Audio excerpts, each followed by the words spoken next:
Well, hi again, everybody. Welcome to another episode of 100 Yards of Football, and this is the Sports Page with Bob Case. And today, we've got a guest that many USC fans will remember, and certainly if you're a Minnesotan in any way, shape, or form, you will remember Roy Smalley III, world champion, and one of the guys that really was a cornerstone and a founding force with the early Twins, not the early Twins, but the early champion Twins, the ones that made it to the World Series and ended up winning a few times. And Bob, thank you so much. He's a college national champion on several levels. He's also a major league champion.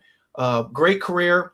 Started with the Rangers, goes to the Twins, has a year or two with the Yankees, the White Sox, back with the Twins again. I think this is one of those things. I'm really going to enjoy hearing all the stories about him. But first and foremost, Bob, thank you for bringing Roy on the show here today.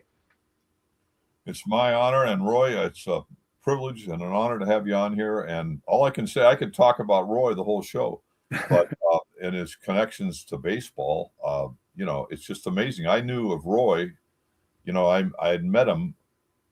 Casey Stengel quit managing in '65, so from '66 to '75, when he passed away, Rod Dedeaux, he signed to his first contract with the Brooklyn Dodgers in 1935, and so Casey loved Rod, and Justin was my best friend who recruited Roy, and so I was down there a lot watching Roy play, and I was a tremendous college player, switch hitter, great shortstop, had power. I mean, he was the whole deal, the whole package, and I saw him win the national championship, and he was like, I believe, an All-American. It was just amazing. And, switch hitters, they weren't, the only other switch hitter at SC I remember was Anthony Davis, the football player. But switch hitters are he hit with authority from both sides. So, and he carried it on to win the first world championship in the history of Minnesota, which is unbelievable. And I was so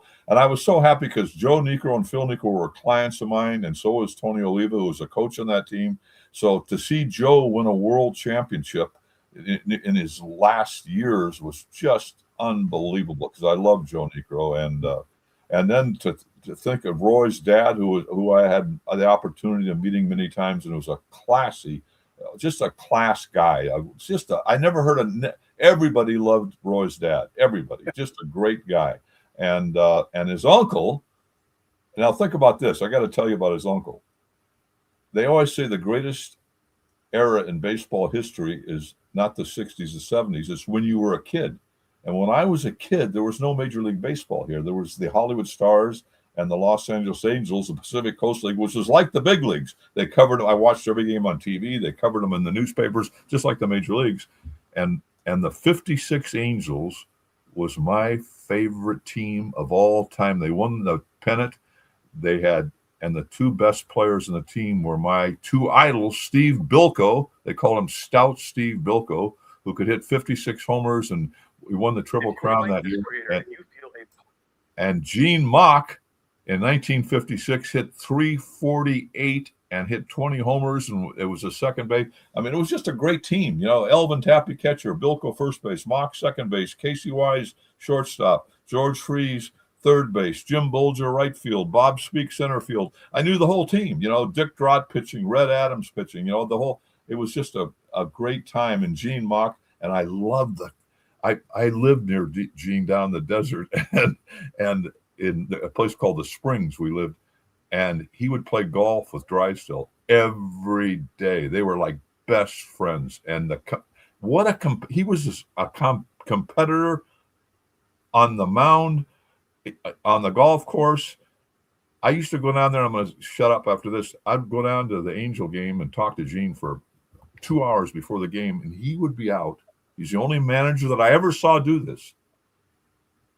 As he's talking to me, he's watching the pitchers take batting practice, the pitchers. And he's studying every single thing about the pitchers taking batting practice. He watched everything. I say, and I'm prejudiced, of course, but I've met a lot of Hall of Fame managers. The two greatest managers I have ever seen is Casey Stengel and Gene Mock. And Gene Mock was, without a doubt, the smart. I talked to Roy's wife about that the last time they were at SC, and I was amazed. She was very knowledgeable. She said, Bob, he belongs in the Hall of Fame. And I said, you are 100% right, because they don't put people in the Hall of Fame for making an 8th place team, a 5th place team, or a 4th place team, but he was absolutely the best. So to have Roy, his nephew, and it's just going to be a great thing to talk about all the things. And Roy was on the first World Championship Minnesota Twin team. He made the All-Star team. How about he had played 162 games, hit 24 home runs, and was the starting shortstop in the All-Star game. So you could just go on and on and on. You had a great career, Roy, and if you'd played anywhere besides Minnesota, you'd be way more known than you are, because I've always said Tony Oliva, if he was playing for the Yankees or something, they'd have a bridge named after him. But, yeah, and everybody, Tony Oliva, who was his coach, I know you loved him because everybody loved Tony. He used to bring mangoes in the clubhouse. He was just a big, always happy, always just a jovial guy, and the best natural hitter that I might have ever seen. What did Dean Chance say? Dean Chance said, I'd rather face Mantle, Yastrzemski, Frank Howard than Tony Oliva. And Sam McDowell told me the same thing. So, and you happened to, he was your hitting coach. So I can't wait to hear all the stories you're going to tell, Roy. Go for it. Well, that's we covered a lot of ground there. I got stories about all of that. Yeah, I know. Don't know quite where to start, but I think starting at the beginning is usually the best thing. And I'll go back to where it all began. A fellow named Roy Smalley, who was actually Roy Smalley Jr., was playing shortstop for the 1948 Cubs, and the fellow you mentioned, Gene Mock, playing second base. So they were the double play combination and roommates on the road. 1948, Mock's sister, Jolene, comes back to visit Gene and Nina Lee, Gene's wife. And Gene introduces his sister to his roommate and double play partner in 1948, Roy Smalley Jr. 2 years later, 1950, they got married, and 2 years after that, Roy III came along. So that's how I got my start, is in a baseball family. Wow. How about that? That's so interesting. And obviously being a part of the game, your father meets your mother. You're born 2 years later. He had a career long enough to where do you remember being young enough to go to the ballpark and go to games every now and then? I do. I don't remember. I don't remember him playing. I don't remember anything about the games themselves. I remember going out to the ballpark when his last year with the Phillies. My dad's last year with the Phillies was 1958, and I was then 5.5 when the season started. 6 years old when it ended. So what I remember is a couple of spring trainings around that time, and I remember going out to the ballpark in Philadelphia with my dad. Probably the thing that I remember the players at that time. I was so into baseball that I actually knew the Phillies starting lineup, and I could go around the field like you did with the Angels, Bob. But I did imitated the batting stances of the whole lineup. Yes, and actually did that on a sports TV in LA one time when I was after that year when I was 6 years old. But I remember I loved it so much. I loved all players. I loved baseball, and Stan Lopata was the catcher. He was real nice to me. Willie Puddinhead Jones played third. Granny Hamner was a shortstop. Del Ennis was in the outfield. So all these guys were so kind to me. And Robin Roberts gave me a glove, and I used that glove from the time I was 5.5 until I think I got my first glove when that was actually mine, that my Rawlings glove my dad got, that was my size, because this thing was way too big for me. But I wouldn't use anything else. I mean, Robin Roberts gave me this glove, and I used it for, every time I played catch. When I started Little League when I was 9 and 10, I was using this big old glove because I idolized those guys. Robin Roberts gives you a glove, you find a way to use it. Robin, you got to give him a smaller glove. Don't give him the 20-incher, okay? Give him something a little. Yeah, he gave him one of his old gloves, right? And some of the other Phillies players would teach about that, but it didn't matter to me. I slept with that thing. Oh, no kidding! Yeah, that's amazing. Hey, Bob and I have discussed this before. Baseball being your life, being a part of it every day. I would look at the score sheet. Bob would remember doing the same thing when he was a kid. And we learned math that way. We learned to divide by 9 to figure out what an ERA is. And when he goes 1 for 4, okay, he's batting 250. He goes 2 for 3, 666. There's different ways of studying the game of baseball and using the math to help get through school when you apply it to a sport or to, some craft that you have that you're, if you want to be an engineer, that's great. You got to deal with force and load and all that other stuff. But when you're just a little kid and you know that somebody's hitting 278, you know how to figure that out in your head, right? It's just a pretty easy thing. Was that a part of your early life too? It's really kind of funny that you should mention that. Of course, I was a whiz at fractions pretty early on, just fractions and decimals, just because of batting averages, right? And what I was hitting in Little League. And it's carried on. I mean, I did that kind of stuff for so long.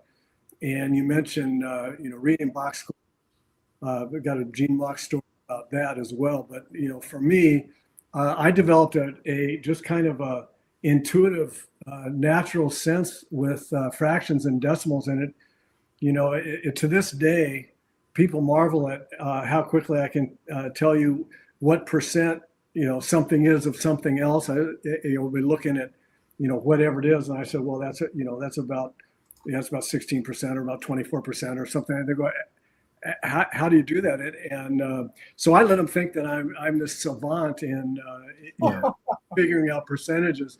But it all comes back because I know what fractions and the relationship between fractions and decimals, and it doesn't take me long to estimate.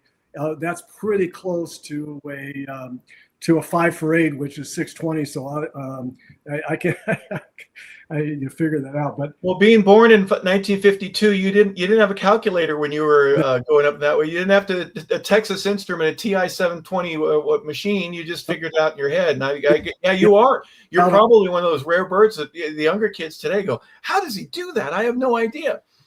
Right. Well, I was going to mention Gene also with box scores. He taught me how to read a box score, and to this day, I can't read it like he can. I can get close, but he could take a box score and he would work backwards from the end of the game. Who closed the game, he could figure out who made the last out, just based on the number of hits, the sacrifice flies that didn't count as at bats, the number of at bats.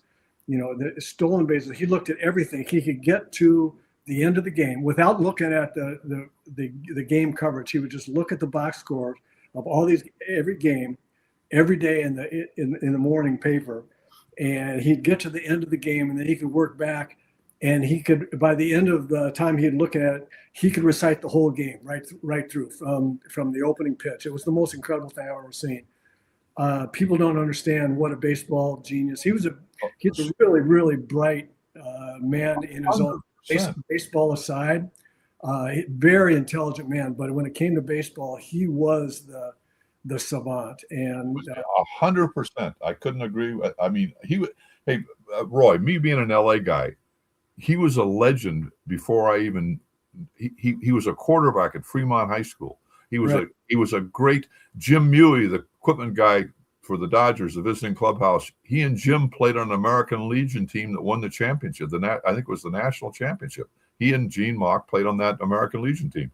So, and I've heard stories about him my whole life, and I saw him as a little kid, and I'm so fortunate and blessed to be his neighbor and get to know him. He loved to have a few drinks with me and stuff. He was just a fun guy, and he was so intense. The intensity in hit. A lot of reporters were afraid to approach him because if he had that game face on. He was not Yeah. a guy. If I would go up sometimes, and he looked at me like, and then as soon as I talked about the Coast League, he would talk to me for 2 hours. He loved to talk about the Pacific. He said those 3 years in LA were his best years in baseball. He told me that. He loved those Pacific Coast League years. And I could talk about Gene Mauch. I keep saying he's the smartest guy, maybe the smartest baseball mind I ever saw. And the players that knew him know that. They knew him. The funniest thing he used to say, he hated Ross Newhan, the reporter for the LA Times, because Ross Newhan, he'd always say, that SOB. He would write Gene Mauch, 64 Phillies, 50 years after the deal. And that would really piss Gene off. But he was a great guy. I loved him. Well, I'll tell you, talking about his intensity and stories like that. One of the best stories that I ever heard that didn't involve me. I've got a lot of them that involve me too. But there's a sports writer here in Minneapolis named Patrick Royce, and he's been around for forever. And he loved Gene. He loved his intensity. He loved his brilliance. All this. And he wasn't afraid of Gene well, he was. Everybody's afraid. All sports writers are afraid of Gene, but Pat wasn't afraid to get up the courage to ask him things. And he tells a story that you were talking about Gene watching pitchers hit. Gene would go out for a 7 or 7:30 game. The visiting team would get to, if they wanted to take extra hitting, they'd get the field around 2:00 in the afternoon, and they'd hit for an hour or so. Different guys that wanted to work on stuff, and then after that, the home team, in this case our Twins, would get the field until the visitors came back around 5:30 or so to take batting practice after us. So Gene would go out if there was going to be extra hitting by the visiting team. Gene would go out and he would wear long cutoff underwear, in the summertime, and that's it. Outside, take a folding chair, went down the first baseline out in right field in foul territory, sit in this long underwear, shirtless, getting sun on his body, and he'd watch the guys take extra hitting on the opposing team because he wanted to see what they were working on. So if a guy was up there trying to hit the ball to right field, or whatever he's doing as a right-handed hitter, Gene would notice that, and it would affect the way he would talk to the pitcher and catcher that day about what he thought the guy was trying to do and what he would be trying to do in the game, how they pitch him. And I've never seen anything like that. He was out. He was at the ballpark at 1:00 or so. He'd have his lineup. He'd go, figure out the lineup. He'd go down the right field line, sit and watch the opposing team take extra hitting. He was relentless in his preparation. So he's sitting down there one day. You mentioned Newhan at jerk and 60, and by the way, Gene didn't like him. The rest of the Smalley family, I'll tell you that right now. But anyway, Gene was down the right field line watching an early hitting by the opposing team. Here comes Pat Royce walking down. He wanted to talk to Gene. Gene's sitting on his chair down there, smoking a cigarette, watching the team take extra batting practice. And Royce comes up and says, "Gene, can I ask you a question?" He says, "I just want to ask you one question." And Bob, you'll appreciate this. Gene he looked at Pat once. Now he's looking back in the field and just watching hitters, and he says to Pat over on the side, "Yeah, go ahead. You can ask me something."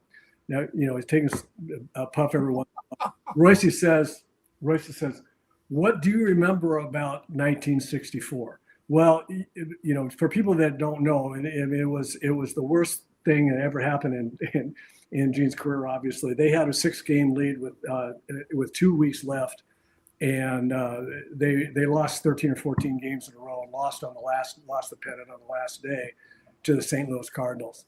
So when Royce said, it was pretty ballsy for Royce to bring that up. He said, he said, "Gene, what do you remember about 1964?" And Gene is sitting there and didn't say anything but Pat said it seemed like it was 10 minutes before he said anything. He took another hit on the cigarette and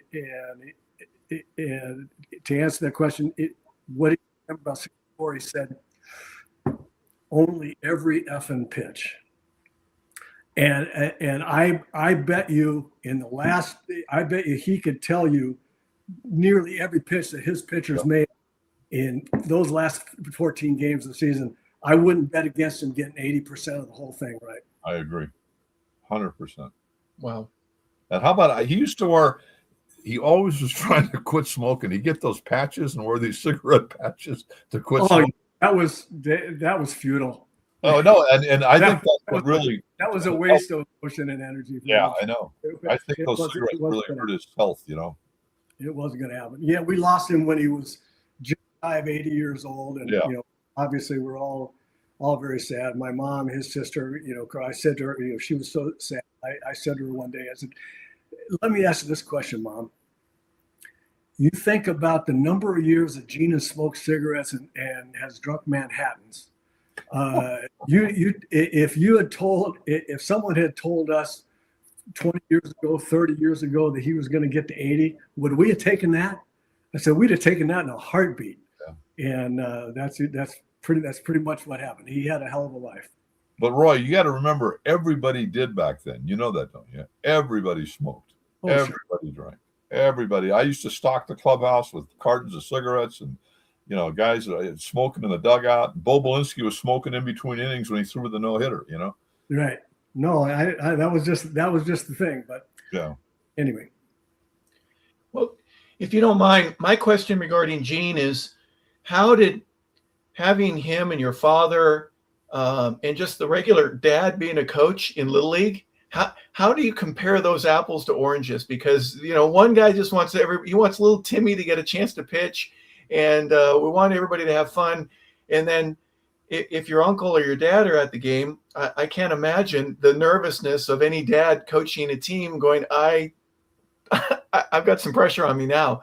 But what was it like for you having baseball being such a part of your life?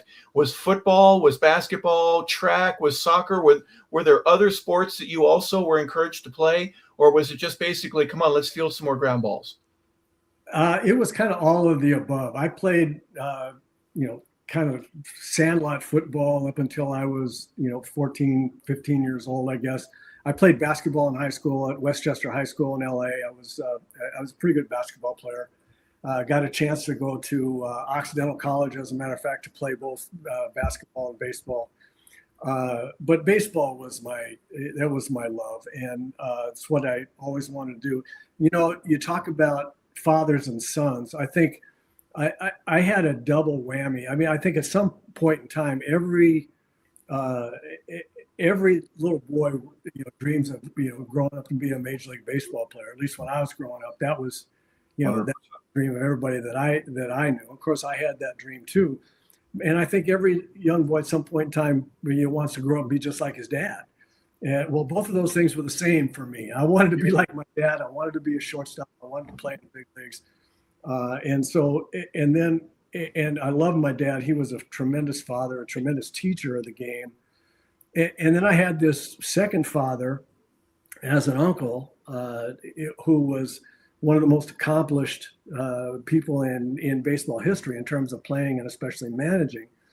And I would just sit in the wintertime. You talk about a hot stove league. I mean, we got together with the Mocs all the time, for dinner and various occasions. And I would just literally sit at their feet and listen to them talk about baseball. And we'd have, players and coaches come over and so there'd be a group of guys around talking baseball. And from the time I was 5 until I went to college, I mean, I was literally and then figuratively sitting at the feet of these oracles. Yeah.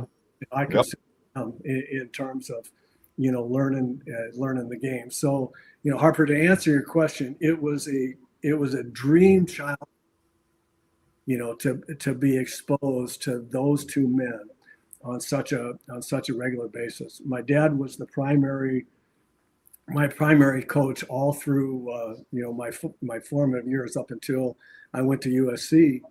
And Gene was so good to me. We lived in LA, and when Gene was, managing the Phillies, he lived in east of LA in a community called Hacienda Heights,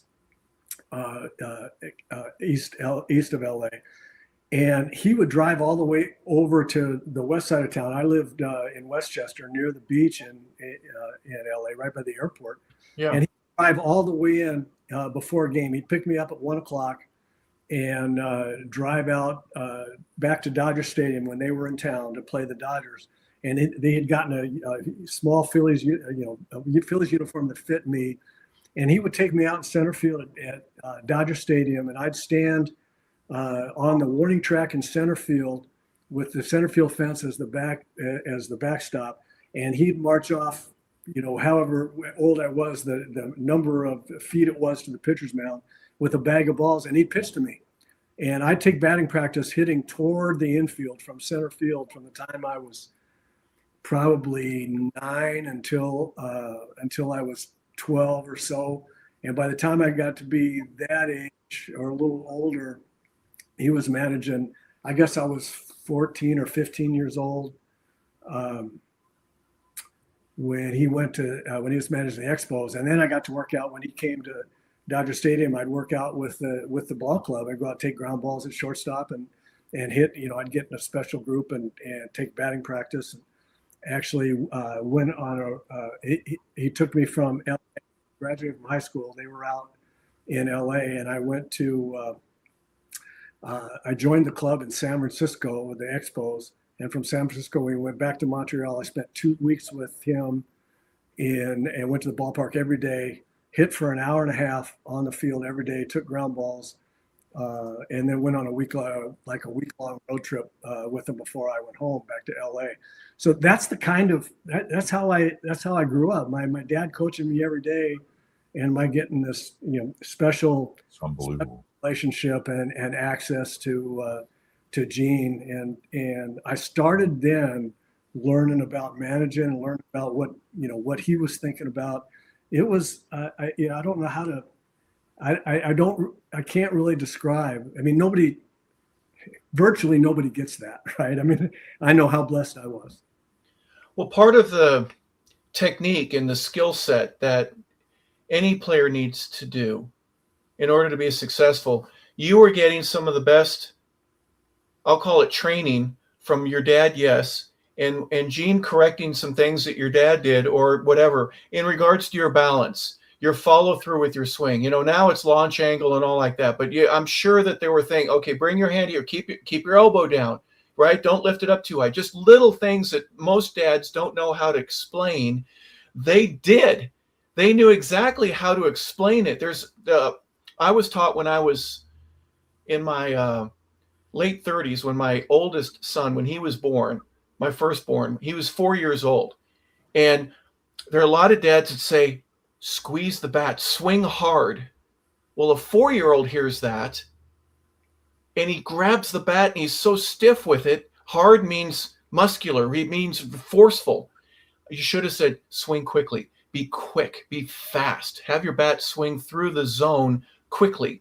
It's a different word, but and how it's interpreted for a 4-year-old, you had the ability to have all that kind of stuff. And again, I'm not going to belabor it, but what an advantage for you to be able to say, I'm learning how to do it the right way so that I get in a game. Guess what? Who doesn't make any errors, or who makes fewer errors? Who gets more hits? Who's on second base every time clapping, and all the other kids are going, gosh, I wish I could hit like Roy, right?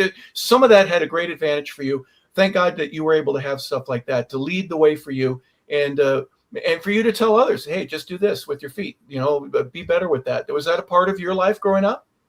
Yeah, it was. I mean, I had every advantage. It's not that I was, a great. I mean, I was a good player. Growing up, probably somewhat. Obviously, I mean, made all-star teams and all that kind of stuff. But I also matured physically a little bit later on, and it was a lifelong process for me, learning about hitting. I wasn't the guy that started at 10 or 11 or 12 years old and hit 500. You hear all these stories about the really great young players, and when I got to high school, I battled it a lot, just like anybody else. There were players that were, better hitters than I was through high school and into college. And I think the thing that kept me going was I just never allowed it to be, and I'll just make one quick other point that you're making about the point you made, Harper.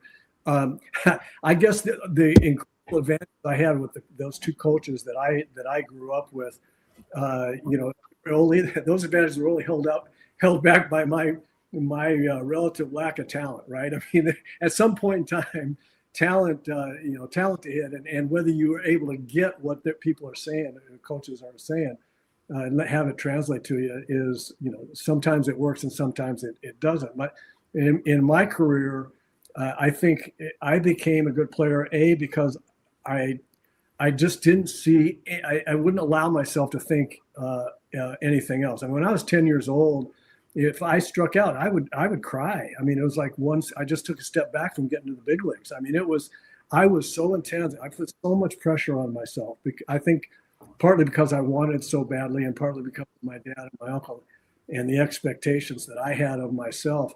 It was not all fun and games for me. It was fun when I was doing well, and fun and games when I was doing well, and it was a battle when I wasn't. And I think the reason I became a good player is because I wouldn't allow myself to consider anything else. A, and B, my dad was such a good coach, teacher of playing the shortstop position that, I was a shortstop. I was a good shortstop. I could do things at shortstop that early on, I knew things at shortstop that nobody else, no other kid knew. So I was a really good shortstop. And I was a switch hitter. And so I had a lot of opportunity to get a chance to keep maturing as a hitter. And by the time I got to my junior year at USC, I had kind of figured out a lot of things, at least at that level. I'd become a good hitter and a good player by the time my junior year. But it was not. I had tremendous advantage, and I took full advantage, of my upbringing with those guys. But it was not, baseball is a hard game, and it was hard for me, and it was a process my whole career. Yeah, I want to ask you. Go ahead, Bob. I just wanted to ask you, Roy, did Gene or your father have anything to do with you switch hitting, or did you just do that on your own? No, that was my dad. Yeah, God bless him. That was my dad. He wanted me to start. It started in his mind when I was about 11 years old, and we had guys out in our backyard. We had a fairly big backyard, and we made a little wiffle ball field kind of thing, and we would play 2-on-2 wiffle ball, and you had to pick a team lineup. So if you were the Dodgers of those days, they had to declare what pitcher was pitching for the other team. And then if we were the Dodgers, for example, if I was up, it was Maury Will's turn. I had to hit left-handed against a right-hand pitcher because he was a switch hitter. Same way with Junior Gilliam, right? Willie Davis was left-handed.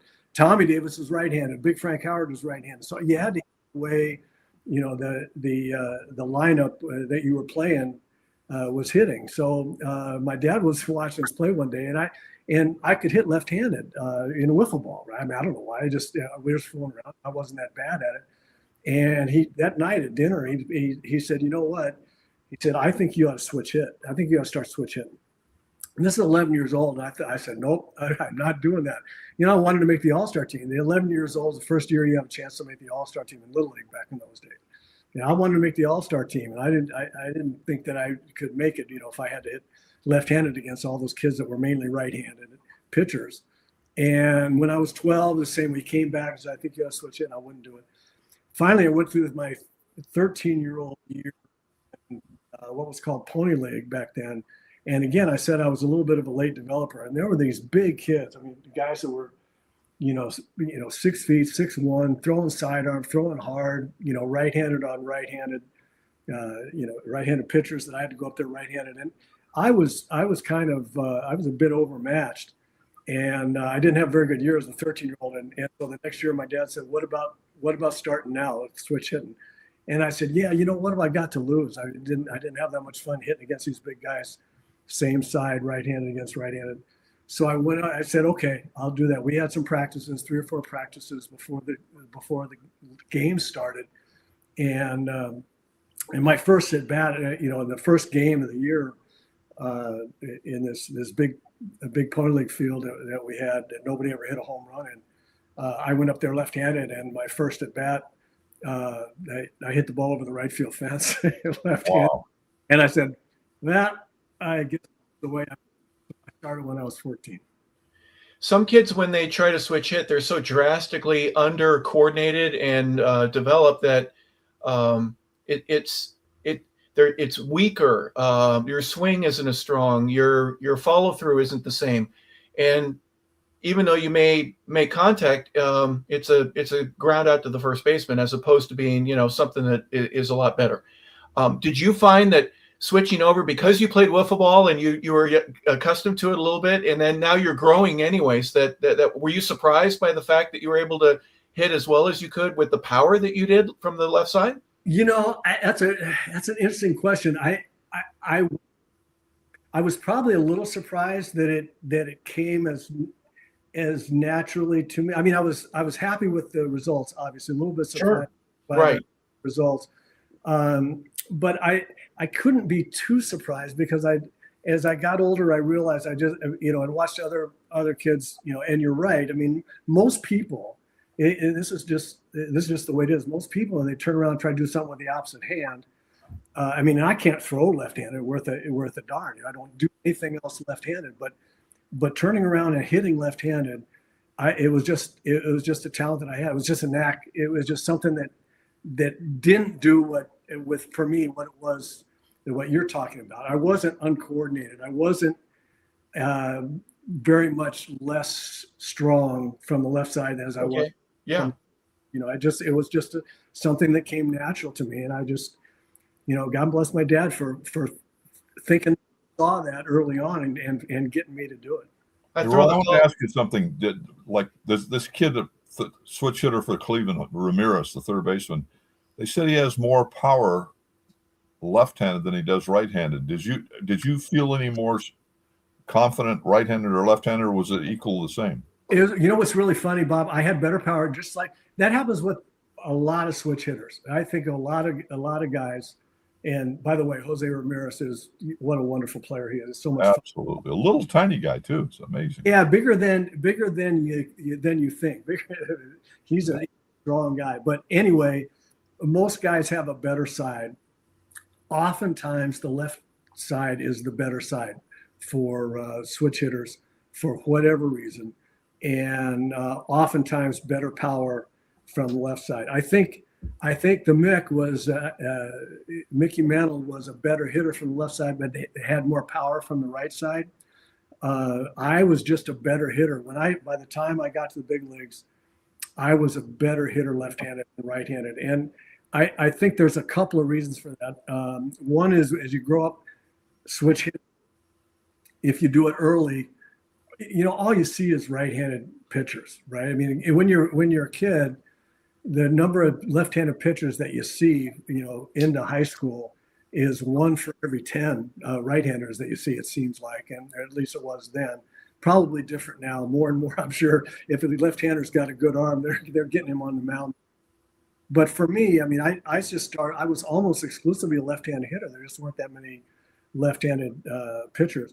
But I think for whatever reason, and back to something you said earlier also, Harper, mechanically, my swing just started out better left-handed than it was right-handed. I don't know why. You grow up, as a right-handed hitter. From the time I was 5, I'm swinging right-handed until the time I was 14. So for 8.5, 9 years, wow, that's interesting. I'm just swinging right-handed, and maybe I developed some habits that were harder to break later on when I got into better pitching. But when I stepped in the box left-handed for whatever reason, I seemed to see the ball better. I seemed my mechanics were just kind of naturally better, and I have no explanation for it other than that's the way it was with me for whatever reason. And I saw all those right-handed pitchers anyway. Do you mind me following up and asking real quick? the technique you mentioned just a second ago, you felt like it was better from the left side. Could you play golf left-handed? Would you shoot, or would you be able to shoot left-handed if you were a hockey player? Would you kick with your left foot or right foot better than the other if you were a soccer player? That's one part of it, and the other is, for me, I'm a natural righty from the plate, but I write left-handed. I eat left. I'm ambidextrous in some respects, but my left eye is my master eye. I should have been a left-handed hitter because my left eye. Is any of that affect you at all? Like your vision and everything like that that's associated with hitting? Yeah, there's a lot. There's a lot there. I don't do anything else left-handed. I can't throw left-handed. I look like everybody else that throws with the opposite hand when I try to throw left-handed. I don't do that. But I made myself pretty good on the basketball court with my left hand. I could shoot layups and various inside shots left-handed. I could dribble left-handed pretty well. So I had that piece, but that was about it. You mentioned it. If I'd played hockey, could I have shot left-handed? No question in my mind, I could have. I don't think I would never have been a good hockey player. I don't want any hockey players mad at me. Could never do what you do. You guys do. You guys are unbelievable. I couldn't play at a high school level, but I know that I would, if I were on the ice, I could at least shoot well left-handed as well as right-handed, just because that's a switch hitting, kind of thing. But physically, I would say my stronger leg in basketball, for example, was my left leg, and I think it's because as a right-hander, your left leg is your jump leg on layups. If you try to dunk, you're going to go off your stronger leg. And in hitting, my left leg was my plant leg, was my back leg in the batter's box, right? And you really need your plant leg, your back leg to push off of as a hitter. And I think I just felt more comfortable with my left leg back. I'm a little footed. If you think about I grew up kids being skateboarders, and I was what they call goofy footed, because you're supposed to put your left foot on if you're normal right-handed person and push with your right foot, and then it's right foot behind. But I had to have left foot behind and then put my right foot in front. My left leg was so dominant in what I was trying to do athletically that I think that carried over to my left hand hitting. And by the way, I think right eye dominant is better for left-handed hitter, Harper, because it's the closer one. It's the one that you're looking at more. You don't really turn. If you're the pitcher, I'm not really saying, well, because like this. It's coming out of my front eye, so I think that helped as well. Okay, well, and obviously getting to the bigs and playing for as long as you did, it certainly worked out to your advantage. Do you mind talking a little bit about anything in the high school era that you remember that kind of spurred you on to be able to be seen and recognized? And was there a moment that you met with a coach or some of the other players to where you thought, I might have a chance to play at the next level? This is really, it's fun. I get the game. It's slowed down for me. I'm starting to excel. Explain that process, if you wouldn't mind, just a little bit for us, to get some clarity about what your high school days were like. Yeah, it was again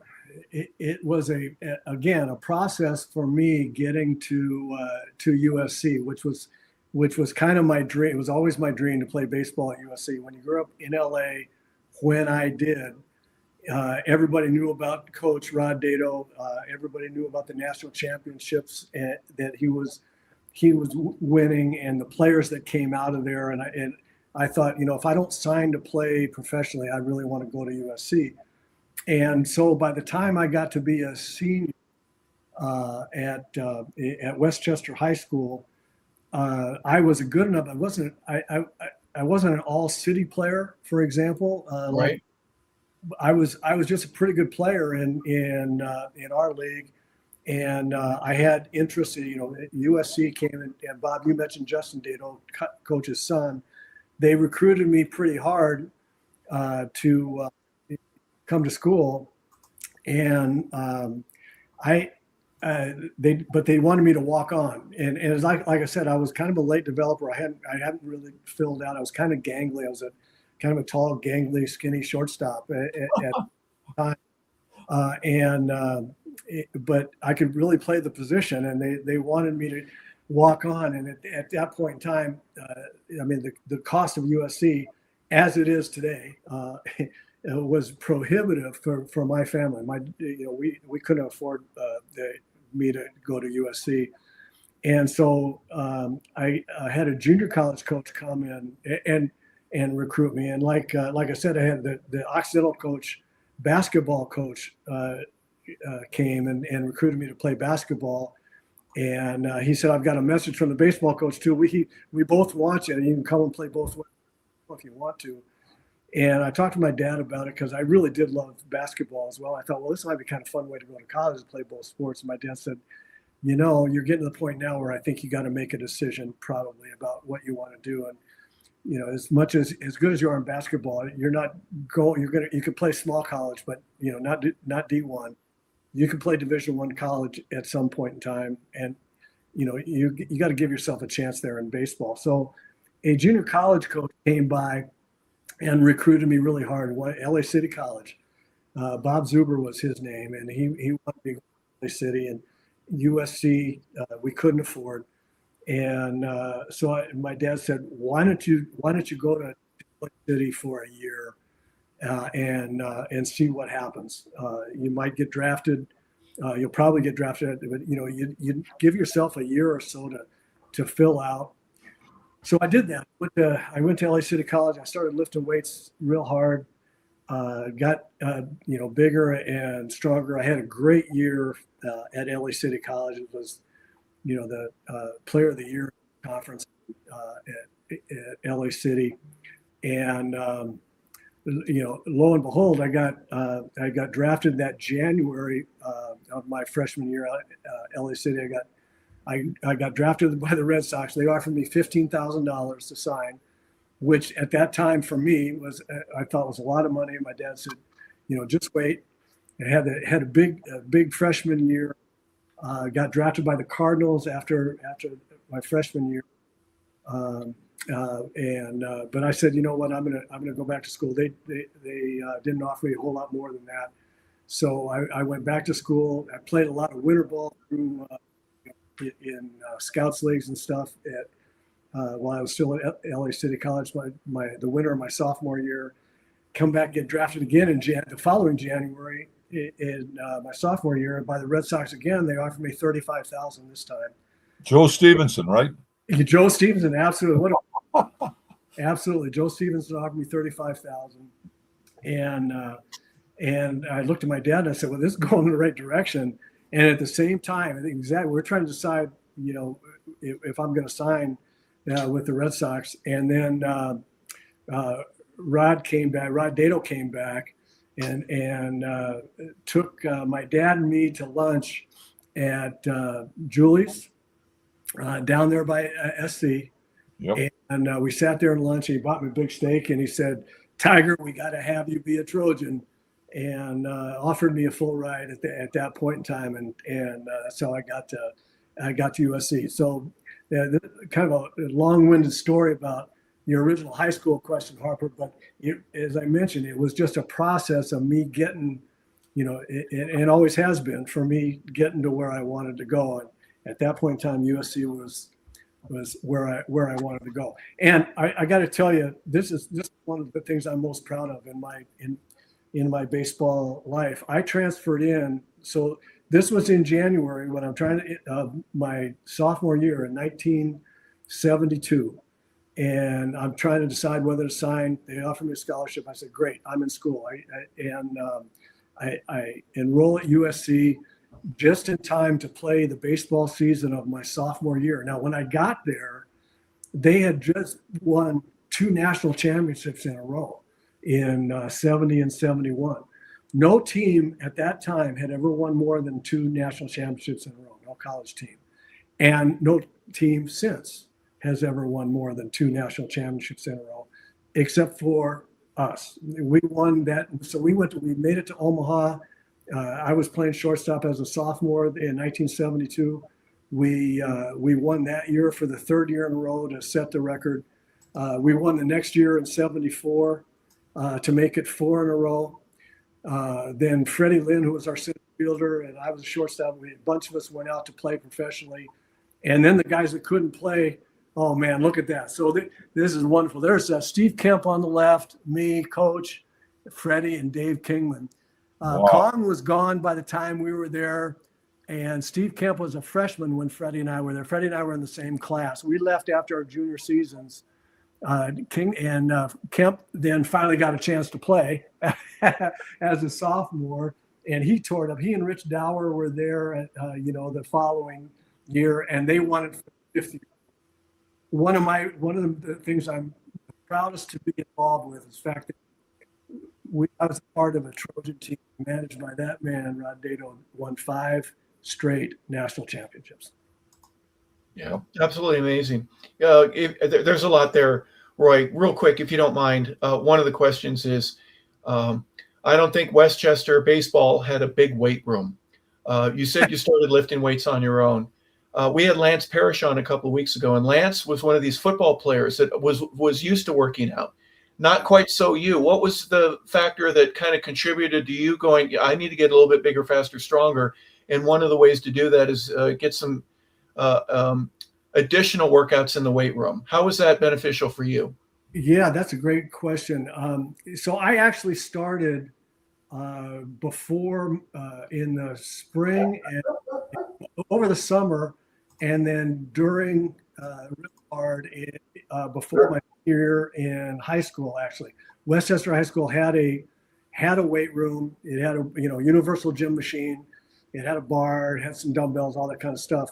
But I started lifting it with what they had because I wanted to be bigger. I was playing like shooting forward in basketball, and so I was guarding. I was generally guarding the other. Most of them were bigger than I was, and so I just wanted to be able to mix it up a little bit better. I had to do some stuff, so I wanted to make my stronger if I could, just for high school. And then it really carried on. I started lifting heavier when in the off seasons when I got to LA City College, but during my freshman year. And the answer, I guess, to your question is, it summed up when I started lifting really heavy when I got to the big leagues. I got to the big leagues and looked around. I said, okay, but the really great hitters, what have they got that I need? What have they got that if I'm not as good as they are, why is that? And I came to two decisions. One was if they've got a lot more talent than I've got, so be it. That's life. That's the way it is. But if the fact that they're bigger and stronger makes a difference, then I can do something about that. I can work on my technique and all that, but I can't get any more talent than I am. But if I don't make myself stronger, it's my own fault. It's all on me. So I started lifting pretty heavy. Okay. And I was one of the, Lance was he was a stud. I mean, he was just and for his position, and what he tried to do at the plate, good for him that he had played football, which I never did. And so all the guys that played football were ahead of me in that way. But I look at guys like Lance Parrish, and I'm never going to get that big, A, because I can't, and B, because I'm playing shortstop. But I can see what strength does for a hitter. And so I'm not going to let that stone go unturned. And I was one of the early guys. There were, a lot of catchers. There were a lot of guys who played football. And then when they got to the big leagues, people didn't talk to them so much about lifting weights because, it was just a given that they would have done that in football. But for me, I was one of the first guys. And then when I started, when I was playing shortstop, and first year when I kind of came of age as a hitter in 1978 with the Twins, I hit 19 home runs, kind of out of the blue, and then it became a big deal. They hit 24 the next year, and people started talking to me about being one of the first guys to lift weights in baseball. I don't know that was the case, maybe as a shortstop, but it was the case that I went from hitting 3 home runs my first year and 6 home runs my second to 19, and everybody wanted to know why. And it was a combination of strength and technique, obviously. Hey, Roy, I'm going to ask you something. Your dad, when he played, they used to tell the players never lift over 40 pounds. Do you believe that? I know. And, I feel I'm really sad about that. My dad had this great big frame. He was 6'3" and weighed 195 pounds or so. And he was very strong naturally. He was just like a country farm boy strong. And man, I just wish that it wasn't the case, that you were so misguided back then about lifting weights, because I know how it would have helped him too. If nothing else, it just makes you feel more confident in whatever you're doing athletically. I'll tell you what I wish that wasn't being done when I was playing, that is being done now, and I would have given anything. I'd have been half again the better player probably if I had done these track and field workouts that the guys are doing now, where the plyometrics, the jumping and bounding and leg strength in an athletic way, quickness, all those kinds of things that they're doing now to allow you to really flourish athletically. I didn't do any of that stuff, and I didn't really work my legs that hard because it still was kind of ingrained in everybody. They still told you, "Oh, don't mess with your legs. You don't want your legs getting big and bulky." And that really is not what happens. And if you lift weights correctly, and there were so many things that I could have done differently had I known what the science really is all about, like they know way better now. Yeah, and usually the guy that's saying, you know what, you don't want to mess your legs up by lifting a whole lot, didn't have big legs. He's not speaking from experience, right? And yes, the plyometrics, fast twitch muscle fiber, all the science that is incorporated to what everybody does now compared to your high school days when just show up to practice, or when Bob was a kid, the only weightlifting you did was the Marlboro Reds that you had in between at bats, right? And a couple of 12-ounce curls, yes. Well, you got involved with some things at SC, and for obvious reasons, national championships were a part of who you are. I've got you in the middle here, just some other Trojans that I was able to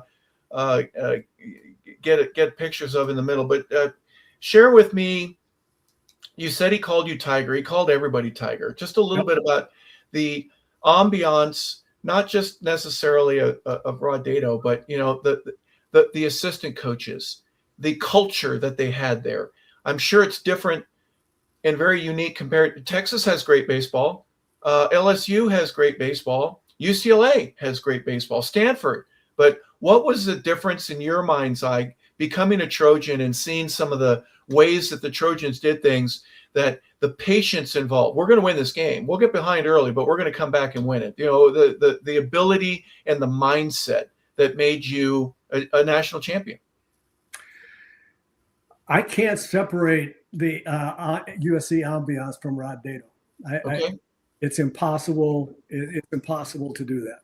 He was the ambiance. He was everything. It starts with really terrific college player talent, right? The amazing thing, the 2 national championships the teams that won 2 national championships in a row that I was on, the furthest away from Los Angeles that we had players' hometowns was Fresno, wow. 4-hour drive north. All local kids, local guys. A couple of guys from San Diego, 2-hour drive. A couple of guys from the Fresno area, 4-hour drive. Everybody else was, from the greater Los Angeles area. And my point about that is that if you were a baseball player and wanted to play in college in LA, you went to USC. That's if you could go to USC. I mean, I went to LA City College so that I might have a chance come have a big year and come back and play at USC. I mean, that was where I wanted to play. It's where everybody wanted to play. And it's also why everybody wanted to beat us so badly. That and the fact that we were, by all accounts, kind of jerks. And I mean, we used to ride people really hard. There was bench jockeying was a part of Rod's deal as well. And we had some genius. Talk about savants. We had some savants on our bench that could needle other players unmercifully, and in a really funny way. It was part of the thing that brought us together. We would laugh, some of the things that got said, and admittedly, it was kind of a jerky thing to do, especially by today's standards. But we were way more a throwback to the '50s big league players than we were college players, and we had a swagger about us because we were good players. We knew how good we were. We knew how good USC. We knew what was expected of us, and what was expected of us was to be confident to the point of arrogance and to get after the other team and win. I mean, that's what we were there to do. You couple that with Rod's, and Rod set that tone. Rod's expectation was that we would get to own, and it was every game. He put more pressure on us in practice than we got to the games, and the games felt easy. I mean, there was nothing that escaped the scrutiny of Rod. There was a fine system, and he started out. It started in practice, and it was a nickel for some infractions and a dime and a quarter, for others. And he would keep a list, and every week the list was posted about who the president, vice president, and secretary were, the guys that were leading the team, and fine amounts, right? And the fines were, mental mistakes, obviously. But he said, "I'll never fine you for physical mistakes," which was really funny because there never turned out to be anything that wasn't a physical. That he said, "I'll never fine you for physical mistakes, only mental mistakes." But there was never anything that turned out not to be a mental mistake. I made an error one time, and I come in the dugout, and he's writing up there Smalley 10 cents, for the error. I go, "Wait, coach, I was a physical mistake. I thought it was only mental." He said, "Tiger, you didn't move your feet well. That's mental." I mean, there was nothing that escaped him, and as far as preparation, we used to drill bunt plays, first and second bunt plays. We had a group of pitchers on the mound that were like cats getting the ball on a bunt to a third baseman, and we won a national champions in '72 because Arizona State got runners on first and second. We beat them 1-0. And 2 times during the game, they got runners on first and second, nobody out. Tried to lay down 2 pretty good bunts down the third baseline, and both times, our pitcher bounced off the mound, got the guy at third base, and then the next time, guy hit me a ground ball. We made a double play. Next time, guy hit a ground ball to second, a turned double play there. We got out of both innings, end up winning the game 1-0. We were so prepared, and we taken so much of a beating from coach in terms of how to do things right every single minute of every single day, that we got in the games, and we knew we were good, and we knew we were prepared, we knew we were supposed to win, and we just battled. You guys know about the famous University of Minnesota game, right? Dave Winfield. Dave, we had a wonderful team, and Arizona State, I thought, had arguably the best team in 1972 when I was a sophomore. We had to come back and beat them twice to win the national championship. They were undefeated. We had 1 loss. Eddie Bain 3-1. Randy Scarberry pitched that game for us. Randy pitched in the big leagues a little bit. You remember Randy Scarberry, Bob? He pitched for president. Randy Scarberry beat Eddie Bain. Sam C drove in a run. I drove in a couple, and we. Well, here's a quick side story. We're going to face Eddie Bain, and 2 days before, we know we get an off day the next day, and then we have to beat Eddie Bain to get to the final game and play for the finals. And I went to Coach Dado after the game with the off day coming up next game, after the last game before those Arizona State games. And we know we're going to face Eddie. I went to Coach. I said, Coach, is there any way that we can find a left-handed pitcher that can throw some curveballs? Eddie Bain had, a devastating curveball. And it's what got him to the big leagues and kept him there for a while. And I said, there's a batting cage out behind the fence in the Omaha Stadium. And I said, is there any way that we can find a left-handed pitcher that can throw some curveballs? And Sam Cece, our right-handed hitting catcher, was a senior. And he said, yeah, I want in on that too. And, this is Rod. I mean, he owned baseball. Doesn't matter what town he was. He said, Tigers will make that happen. He came, he got a hold of us at the hotel that night later on. He said, okay, I've got a guy to do that. We're going to do it at 1:00 tomorrow on the off day. And Sammy and I split an hour back and forth, 10 swings apiece, hitting nothing but curveballs, curveball. And I'll never forget this. The score was tied 1-1. I think we had runners on first and second. And Sam was going up, and I was hitting after. He was hitting fourth. I was hitting fifth. And Sammy said, we come out. He's on the on-deck circle. He's getting ready to go up to hit, and I come out to the on-deck circle behind him. He turns to me and says, are you going to look for curveball? And I said, I didn't spend an hour out here yesterday to go up there and look for fastballs out of anybody. Damn right I'm looking for curveballs. And he goes, okay, I'm going to too. And he goes up there and gets a curve. And I went up next hitter and got a curveball, hit a double, and we ended up winning the game 3-1. That's the thing about Rod. I mean, Rod can make anything happen. So we were prepared. We just figured out a way to be prepared to win the ball game. Hey, Roy, I want to tell you something. Roy, I went into the Winfield game. So that was the next year. Oh yeah. Year we had a wonderful team. I mean, we were loaded. And Freddie played center. I was at short. Rich Dower played third. We had guys that played, got as high as AAA or the rest of the way around the field. And we were undefeated. Arizona State had one loss, and Minnesota had one loss. So we had to play Minnesota. If we lose, it's a three-way round robin, single elimination. If we win, Arizona State's got to beat us twice, to win. They're throwing Dave Winfield for Minnesota. They're throwing Dave Winfield. He's, 6'5" or whatever he is. He stepped halfway to the plate. It seemed like he was halfway to the plate when he released the ball.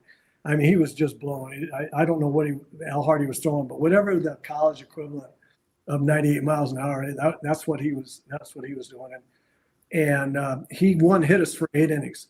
We had kind of spent our good starting pitchers, and they scored 7 runs. We were up 7. They were up 7-0 on Winfield's one hitter going into the bottom of the ninth, going to the top of the ninth. Now here's a story that people don't know. They're up 7-0. Did I mention anything about our pride and our arrogance? We're 3-time national champ, 3 times in a row national champions. And now they've got us down 7-0 at the top of the ninth. Okay, and Winfield's got a one hitter. Chances are you're going to lose a game in a while, right? First guy up for Minnesota in the top of the ninth tries to bunt for a hit. Oh man, that'd make us mad. Just rubbing it in, right? I mean, that's just an unwritten. You're not going to do that to us. You're not going to try to get yourself a base hit in a 7-0 game, at our expense. Nope. Freddie went crazy. I was yelling at the guy. Freddie, you could hear Freddie screaming all up from center field. You could hear him at home plate screaming at this guy. The next guy comes up, tries to do the same thing. Freddie, we get 3 outs. Freddie comes in. Now, Freddie never said anything ever. I mean, he was happy-go-lucky, wonderful, funny guy. Never said anything. Never got mad. It doesn't matter what he was doing at the plate. His demeanor, they hit a home run or he struck out, it was pretty much the same way. Just everything's fine. He came in. The dugout was one of those subterranean chain link fence on the front, kind of dugout. Freddie came in screaming, grabbed the fence and ripped it down. ripped it off right out of the moorings. And it kind of fired everybody up. Winfield's still pitching. We got, as it turned out, I think we ended up getting 8 hits in a row. Maybe there was a walk or 2 in there somewhere. But we got 2 or 3 runs off of Winnie. It was like 7-3. They take him out, put him in left field, bring in another pitcher, and we all look at each other going, we're gonna win this game. And I mean, after Winfield, there wasn't anything but batting practice going on. No detriment to whoever it was pitching, but I mean, we had a big league pitcher pitching against us, and now not. So we ended up tying the game, and the situation was we had a runner on second with 1 out. Our left fielder, Creighton Tevlin, really great contact hitter, really nice player, grounds the ball up. No, I take it back. We got it was 7-6, runner on second base. Somebody got a base hit to tie the score, runner on first base. 7-7, runner on first base, 1 out. The guy that played behind me at shortstop was a fellow named Marvin Cobb. Played a lot of years in the NFL, one of the best defensive backs in the NFL. Cincinnati Bengals. Yep, Cincinnati Bengals. And Marvin was a shortstop after I left, but very talented baseball player too. But he could run like an absolute deer. And so he goes into pinch hit with a tie score, runner on first base. Creighton Tevlin, our left fielder's up. Great little contact hitter. Everybody in the ballpark had to know Marvin was running. You know, everybody had to know. Sure enough, first pitch, Marvin takes off, safe at second, steals second base. Next pitch, Creighton grounds the ball up the middle into center field. Marvin scores standing up. We win 8-7. We scored 8 runs in the bottom of the ninth to beat them. That is unbelievable. Arizona State guys told me, I played with a bunch of them that summer in Boulder, in the semi-pro league in Boulder. They told me, said we were all watching the game thinking this is great. Winfield's gone. We're going to beat Minnesota tomorrow. Then we're going to beat the Trojans. They walked away. They said that we all walked back to the hotel going, we can't beat those. we just can't beat those guys. And the next night I think we beat them 3-1 or 4-1 or 4-2, something like that. Hey, Justin, just to let you know, Justin said they had to draw. There was an envelope. He still has an unopened envelope of how they had to pick the teams for that. It was going to be a round robin, yeah. Yeah, he still has the envelope. He's never opened it. He still has it. Yeah, why open it? Too late now. Yeah. I want to tell you what Roy and Harper, John Wooden, who was a dear friend of mine, loved baseball more than basketball. He loved baseball. He would rather and you know what he told me was really an amazing thing? He said, Bobby, he said, what Rod Dato did at USC was way better than anything I ever did. And because he said it's much harder in baseball than it is in basketball. That's what words sitting in this office, those are the words out of his mouth. And I never forgot that. And he said, I think Rod Dato won 11 national championships. Can you imagine that? I mean, the SC baseball. It really is unbelievable. It's unbelievable. 5 straight. Very, very gracious of Coach Wooden to say that. I mean, what he did will never be equaled either. He was, he was incredible and an inspiration to all of us athletes. Just the things that he taught about basketball. If you were smart, you'd apply them to your sport as well in whatever fashion. But the one thing that whether or not it was way greater than what Coach Wooden did or not, I will agree with this. And for this reason, I think it was way harder to do what Rod did, because how hard it is to win that often in baseball. It just takes one really great pitcher, like the Winfield story, right? I mean, we were a way better team than Minnesota, but not with Winnie on the mound, right? I mean, that was an equalizer plus, to even up that to that matchup. And then in baseball, like basketball, but more so in baseball, you run up into another hot pitcher and you're done. And it has nothing to do with being a better team or a worse team. And I think it's a little easier to do that um, in basketball. It's a little easier in basketball because you don't have that one player that, with the exception of who the coach wouldn't have, a couple of years, a couple of regimes when he had Abdul-Jabbar at one point and Waltman at another point, kind of game changers in their own right. But still, generally, basketball, one player can't turn a game completely around the way one pitcher in baseball can do. Rod Dedeaux was like a son to Casey Stengel. And here's an interesting statistic. Casey is the only manager in the history of big league baseball to win 5 straight world championships. 49, 50, 51, 52, 53. And Rod Dedeaux is the only manager in the history of college baseball to win 5 straight national championships. That's an amazing thing. And both Casey used to always say, that guy's got class, that Rod Dedeaux. He's got class. They were neighbors. Rod lived on the corner of Grandview and Kenneth Road, and Casey, on Highland and Kenneth Road, and Casey lived on Grandview, 2 blocks away. So they were always together, always. Yeah, that's great. And he was a class guy. There's no question about that. He was a great ambassador. Wasn't he a great ambassador? I'm sorry? He was a great ambassador for college baseball, wasn't he? Oh gosh, the best. Just the best. And renowned. We played a couple of in 72 and 73 when I was there at USC. We played each year. We played 72. We went to Japan, played a college all-star quote World Series, and 73 the Japanese players came over and played us. We played 2 games in Dodger Stadium, went to Omaha and played 3 games, came back to and played 2 games in Angel Stadium. And back to an original question of yours, Harper, when did I start thinking that maybe there was a chance for me? That junior year, I had a really good season. We went to Omaha. It was the year we beat Winfield. I was an all-tournament shortstop there. Then we played the Japanese All-Star. Played them in Dodger Stadium. We beat them there. I hit a ball out of Dodger Stadium in that series. We went to Omaha.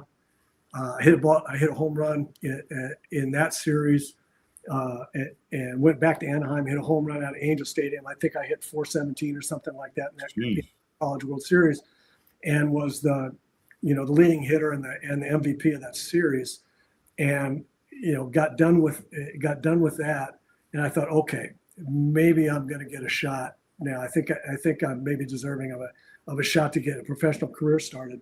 Then I went out and played for Boulder that year, as I mentioned, the Semi-Pro League, and we went to Wichita for the National Baseball Congress, the National Semi-Pro Championship, National Championship. And I had a scout come up to me there, and I had a big series that year. I hit the most home runs, I tied for the home run lead in that series.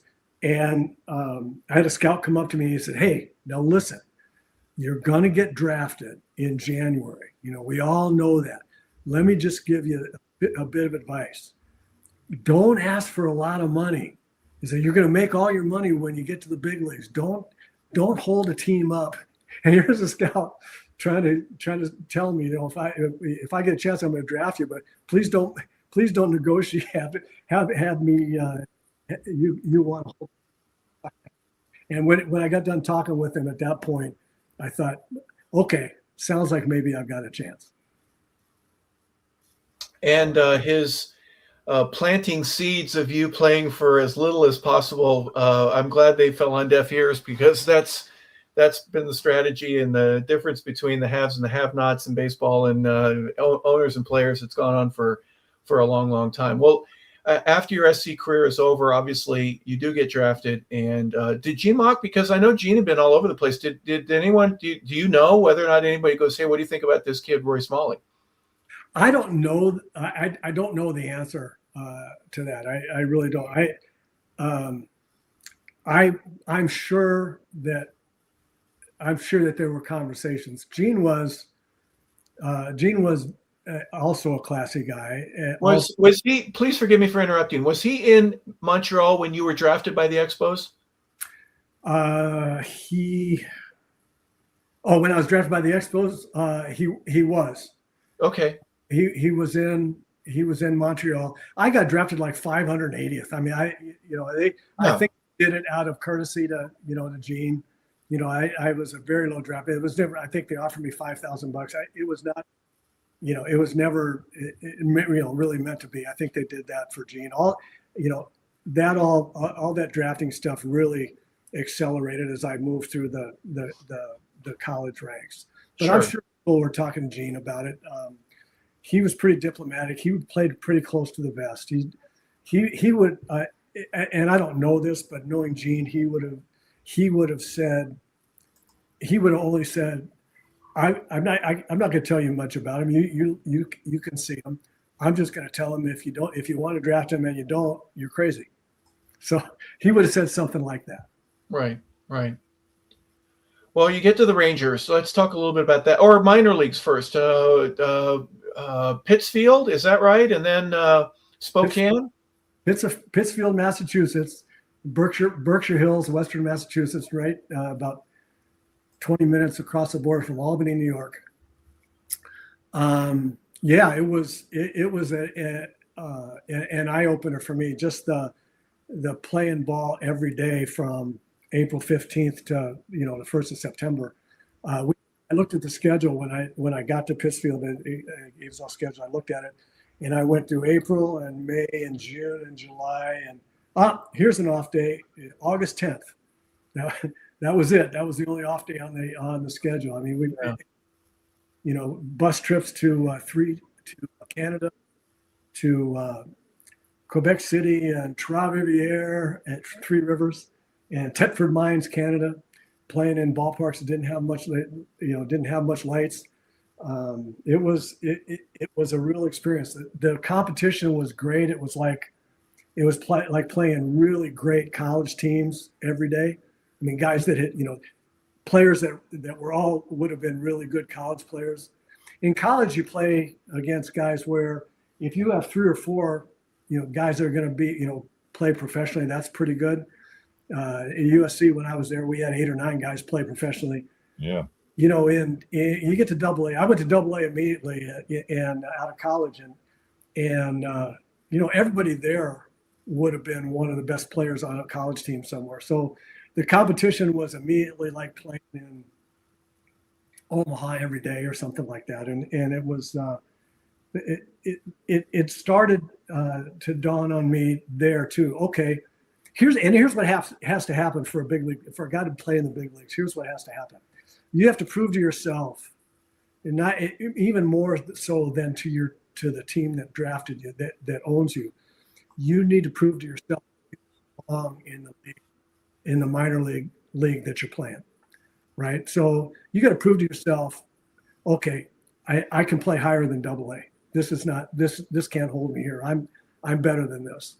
And then when you get to AAA, you got to prove AAA is from whence you come if they're going to call you up, right? And they'll do that when they think sometimes, but you don't know as a player because you've never been in the big league. You don't know what it's like. And there is a that people don't understand. There's a chasm that is you can't cross between high school and the big leagues, let alone high school and AA, let alone the big leagues. And that chasm gets a little smaller as far as you go trying to get there, but there is still a chasm between double and AAA and the big leagues. And you can breach the chasm to get to the big leagues, but staying there, that's the tough part. And you don't really know that you belong in the big leagues until you get there. But you have to convince yourself, you have to prove to yourself by your performance that you no longer belong in AAA either. So by the end of the AA season, I was convinced I was going to AAA the next year. And then I played April and into mid part of May the next year when a middle infielder got hurt with Texas. And it actually, I was a shortstop, and Davey Nelson was the second baseman. He broke his ankle, and the team wanted to call up a second baseman from AAA, but Billy Hart was the manager. Billy wanted me, so they called me up, and I was really lucky because the second game that I was there, I didn't play. Obviously, I didn't play the first game. They had a really good shortstop named Toby Hara, played in the big leagues a long time. He was their veteran shortstop, and I was just there as a player. And Toby took a fastball in the elbow in the fourth game I was there, and he was out for a while. I got in, played really good shortstop, and then it was a decision they had to make, and they moved Toby to second base, and I was playing short, and then when in August Billy got fired, and Frank Lucchese took over, and Frank decided that they wanted Toby back at short and wanted me second. I'd never played second before in my life, so they sent me down to AAA for a month to learn how to play second base. And then I came back and I played second base in September, and then started the season with them, 76 at second base. And then on June the 1st, I got traded to Minnesota, which really kind of saved my career, because I was a shortstop, and that's where I needed to play. So I came to Minnesota and played short. But anyway, back to your question again, Auburn. Nothing really no real great stories from AA or AAA for the most part, except that proving to yourself that you need to keep going higher. Yeah. Now, what's amazing to me though, Roy, listening to you talk, is how you were around. I mean, think about it. You were born into Roy Smalley, Gene Mauch, born into that, listening, absorbing them, sitting around having hot stove league conversations. And then, now think about this. You this one right over. Your coach at LA State, Bob Zuber, was an ex-major league player. So it's like Rod Dedeaux was an ex-major league player. It's like you were always around, seems like big league players. Am I right? Yeah, I was, for sure. And, and when I got to the big leagues, I played for Billy Martin, for 3 or 4 months. And I got traded the next year and played for Gene, for 4.5 years or so. That's great. And it got traded to the Yankees. Played for Billy again. I played for 5 managers in 2.5 years with the Yankees. I got traded. That was it. I got traded there in '82 from the Twins. I had signed a big contract with Calvin Griffiths, his largest contract he had ever signed anybody. As soon as I signed it, I came home and I told my wife, "Yeah, I don't think we're long for here. I don't think Calvin's gonna pay this, and for too much longer." And I got traded to the Yankees a year later, or a year and a half later, and Bob Lemon, Hall of Famer, was a manager in New York when I got there. And about 2 months later, this was a year in 1982. George Steinbrenner was absolutely going crazy. I mean, he was at his most manic, I think, because he fired Lem and hired Gene Michael, who had been the third base coach, and Stick was there for a month and a half or so, and then he fired Gene Michael and hired and brought Clyde King down from the front office to manage. And then the next year in '83 it was Billy, and then he fired Billy at the end of that year, and it was Yogi in '84. So I played that was my time in New York, 5 managers in 2.5 years. That one year you guys were below 500, and I was looking at the guys you played with: Ron Guidry, Goose Gossage, Tommy John, Rudy May, Dave Winfield, Don Mattingly, Ken Griffey, Greg Nettles, Willie Randolph, Bucky Dent. How did you go below 500? We didn't pitch very well that year. Oh, okay. that was the main thing. And frankly, we kind of didn't live up to our standards in the field, and hitting either. I mean, nobody had banner years, or not enough of us did. And I had some nice years in New York. It was crazy. That was a real eye-opener playing in that. People asked me about it and said, well, every place you play is going to have one or at the most two factors, two features that are tough to play for. Either the media is going to be really, really tough, or the owner is going to be really, really tough, or the fans are going to be tough. You play here in Minnesota, the fans are, they can get on you, but it's not like Chicago. It's not like New York. And the media is pretty, got some people call them poison pens here compared to everywhere else in the world. They're not. So you go to the Yankees, and the owner was manic, and the fans in the stands were manic, and the media was manic, and everything was swirled around the clubhouse. And it's just crazy. It's just something that you have to get used to. And I had 2 good years there. I hit 20 home runs the first year and 18 next.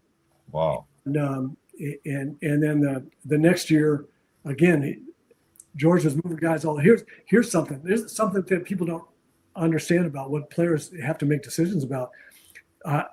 Toby Harrah and I were reunited in New York and Toby and I they decided to platoon us at third base. And it was kind of like George wanted to get an all-star at every position where he didn't have an established player like Winfield, right? So Toby and I were platooning at third base.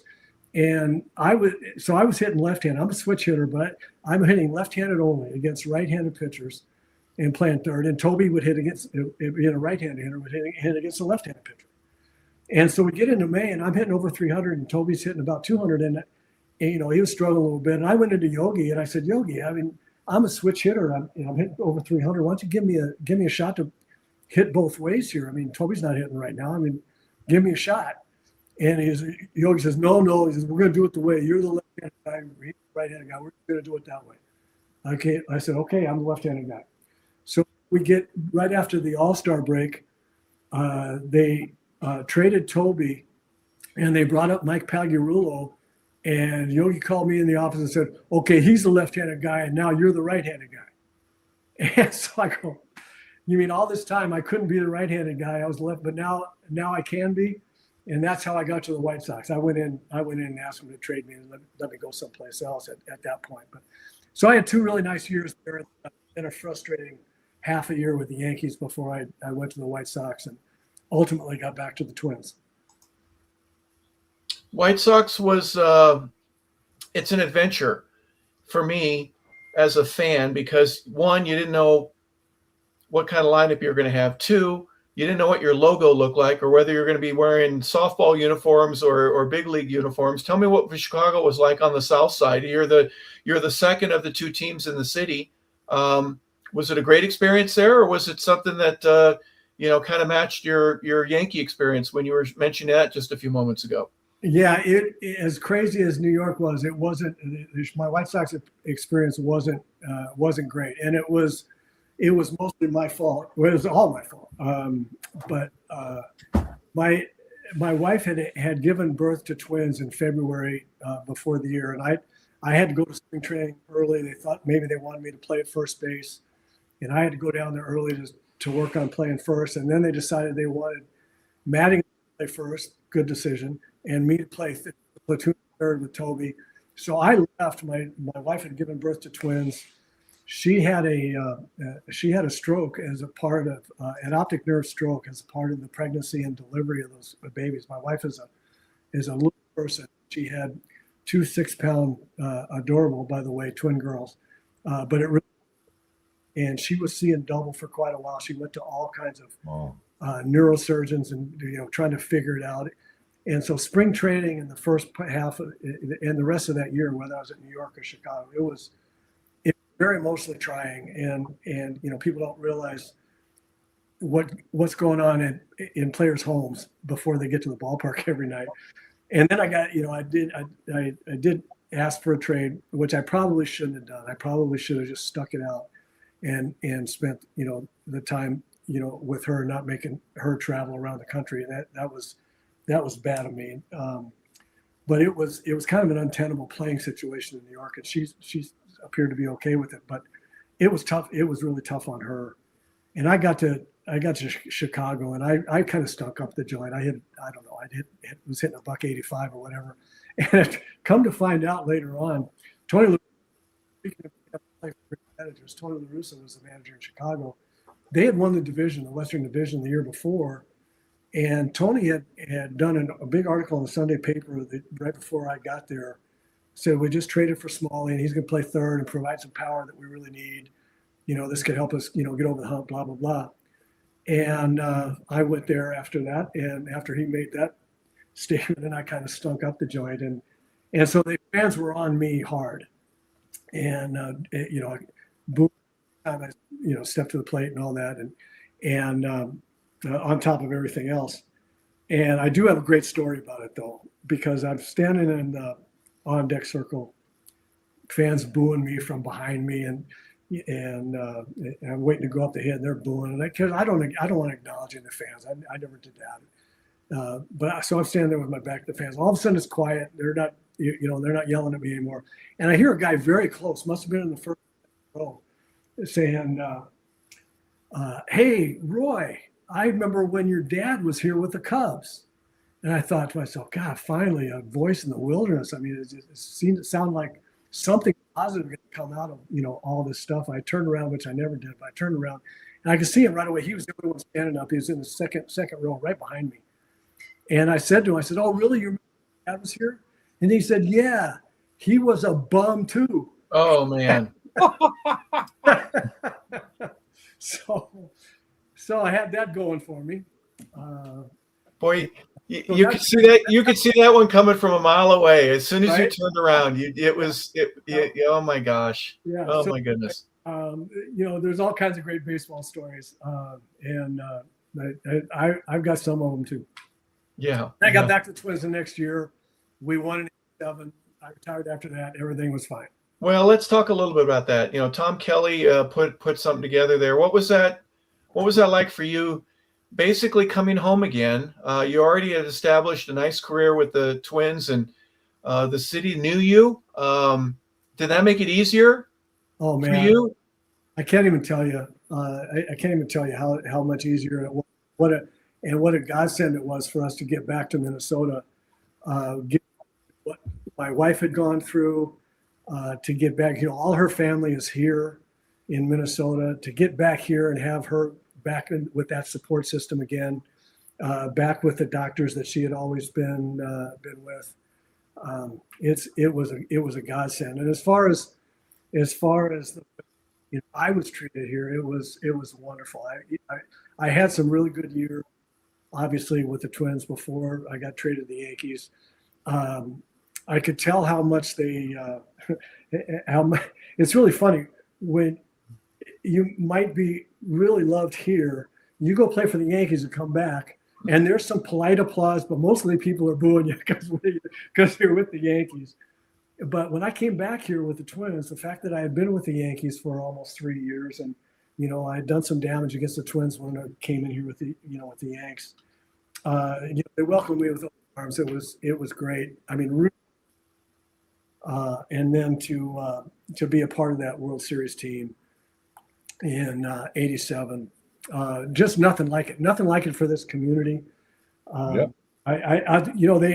So it's part of the psyche here is the fact that the Vikings went to 4 Super Bowls and lost them all. Right.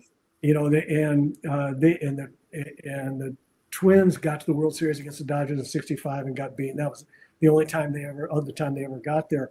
So I'll tell you another story about that. Gary Gaetti and I were walking up on the field. We came down out of the clubhouse before Game 1 of the '87 World Series. And we come down down the stairs from the clubhouse and then up the little stairs of the dugout onto the field. We look out. Of course, there's the red, white, blue bunting draped everywhere. But people had already gotten into the stadium somehow, and they had hung big sheets of signage, right? And one of them said, "Take the monkey off our backs." And the other one said, "Make us losers no more." Wow. And I turned to Gaetti. His nickname was the Rat. I turned to Gaetti and said, "Man, Rat, I just thought we were playing a ball game. I didn't know we were playing for the collective psyche of an entire state." Yep. But it was the truth. Yeah. And so when we won, it was like all that energy released. It wasn't just that they were thrilled that we won. They were like it was like we made them, in their mind they were losers, and they were no longer losers. It was really something. So I retired, right after that '87 World Series. We actually won the 7th game on my 35th birthday. Yeah. And you got a double in the World Series, which is great. You know what? I got 2 doubles. I got jobbed by an official scorer. Actually, I was down in St. Louis for one of the games. I went up to pinch hit, and they hit a bullet off the first baseman's wrist. I mean, hit a one-hop smash off the first baseman down into right field. Got to second, and the neutral official scorer ruled an error, and the St. Louis official scorer ruled it a hit. So the tiebreaker was the Minneapolis official scorer, and he ruled it an error. And yes, I had a double. I would have had 2 doubles and 2 in the World Series. And I could have I could have shown my grandkids that I had a 1.5 slugging percent in the World Series, 1,500 in the World Series, but for the official score. Yeah. But anyway, I did have a big at bat, but the most fun at bat I ever had in my life, the World Series. I went up to pitch hit. Well, here's the story. My dad and mom came back for games 6 and 7, and they're staying with us, and we win game 6. And my dad said, my wife and my kids. Hey, Roy, stop right there. I am so sorry I'm interrupting, but please tell me what it's like for your dad to be able to see his son, a big leaguer, get to play in a World Series game. What was that like for him? And you getting to host him in your house for a couple of hours, beforehand. You got a busy schedule. He knew that, but father and son, come on, man. What was that like? Yeah, it was great. I mean, you can imagine the full circle feelings that we had. First of all, getting to the big leagues, being a starting shortstop in the All-Star game, and he came up to Seattle for that game. And, to look at each other and think about him coaching me since I was 5, and thinking about all the joy and tears as a kid, trying to get better and all the ways he was trying to help. And, getting to the All-Star game and as a starting shortstop, that was one of those full circle moments, and then playing in the World Series, that was another one. And also the fact that I was going to be 35 years old in a few days. And, I mean, it was going to be time at some point in time, and not too future, whenever it was. And so it was wonderful. And it kind of, this story I'm going to tell you kind of gets to that point because everybody went to bed. It was just my dad and me. And I mean, I love my dad with all my heart and respected him so much and just loved spending time with him. We talked about baseball, but we talked about books and we talked about music and because he was a jazz fan and I got him interested in some rock and roll guitar. And I came home one night when I was in high school or early college, and I heard playing music in the back room. He was playing the Allman Brothers, and because I told him about Dwayne Allman, and he just thought that was, and he started listening to rock and roll. We had such a relationship about so many things. So he and I, everybody went to bed. This is after Game 6. Ken Herbeck hits the grand slam, and my great friend Don Baylor, God rest his soul, hit a giant home run to tie the game off of John Tudor when it looked like we were going to get beat in Game 6. And then Herbie hit the grand slam to put it out of reach, and we won that game. So now it's after Game 6. My dad and I are having a beer or two at my house with everybody's asleep, and we're just talking. And he said, what do you think about tomorrow? And see, I was designated hitting against right-handed pitchers again, and pinch hitting occasionally. And then, and not playing against left-handers. And so there was a left-hander pitching Game 7. And so I wasn't going to be in the lineup. And he said, what do you think about tomorrow? And I said, we're going to win. Winning that game tonight. We're going to win this game tomorrow. We get, playing in our place. They can't beat us in our place tomorrow. We got Frankie Viola pitching, and I really think we're going to win. He goes, yeah, that's great. but I mean, what do you think about you getting in the game? And I said, I've already thought about that, and I'll tell you exactly when I'm going to get in the game. He said, okay, what? And I said, it's going to be in the 7th inning or later with the game on the line against Todd Worrell. And he looked at me and he said, how can you be so sure and so specific? And I said, because Tom Kelly, there's only 2 guys in the lineup he's going to pinch hit for. One would be Gagne, the shortstop, and one would be Lombardozzi, the second baseman, because he's got Al Newman sitting on the bench, and who can play either of those positions. But he's not going to, I'm too old to play shortstop. I'm not playing short anymore. Not going to put me in to play short. So he only wants to make one move. He might pinch hit for Tim Laudner, maybe as a catcher, but because we had another catcher, but that would be a kind of last chance deal. It's going to be me for one of the middle infielders, and it'll be the game on the line. And if the game on the line is on the line, then Whitey Herzog, the manager of the Cardinals, is going to have Worrell in the game. So I'm sitting in the dugout, and the score is 2-2. And I'm kind of watching the 4th inning now. I'm kind of watching how the lineups are turning. The lineup is turning over. And in the 5th inning, I went up and I said, well, this may happen sooner than I think. And because I look at in the 6th inning, if we have anything going on, it's going to be Lombardozzi and Gagne, coming up, and with guys on base. And I'm thinking, if that happens here, it's a little early for Worrell, but I'm thinking, why do you probably put him in there? So in the 5th inning, I ran up the stairs to the clubhouse, and I've got a bat, and I'm getting loose. I'm swinging and swinging, come down to the bottom of the 6th, and we get a couple of guys on, and I go back in the runway, and I've got my gloves on and my helmet on, and I'm just standing back there, and we get the first guy out, get the second guy out, and there's 1 out, I believe. Yeah, 1 out. And they bring Worrell in the game. Here comes TK, walked around the corner, back into the tunnel. He points at me. He said, "Go get him." So sure enough, I mean, it's runners on 1st and 2nd, scores 2-2, and I get in the on deck circle. They announce my name. It was so loud in the Metrodome. You've heard lots of stories about the decibel levels and how loud it was in those World Series games inside the Metrodome. When I got to play, they were cheering so loud. It was like all I heard was a humming in my ears. It was so loud I couldn't hear noise. I just heard a humming. And what was interesting about that was that it was almost like chanting a mantra or something. It helped me focus, actually, because it was just ringing. It was just this hum in my ears. It was just the baseball and me and a hum.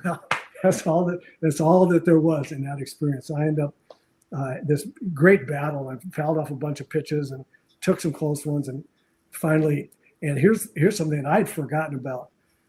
Someone sent me a clip of that at bat the other day, and Jim Palmer is in the broadcast booth with Al Michaels, and the count goes to 3-2, and Michaels says, "Guys, do you think he'll send the runners? 3-2 and 1 out?"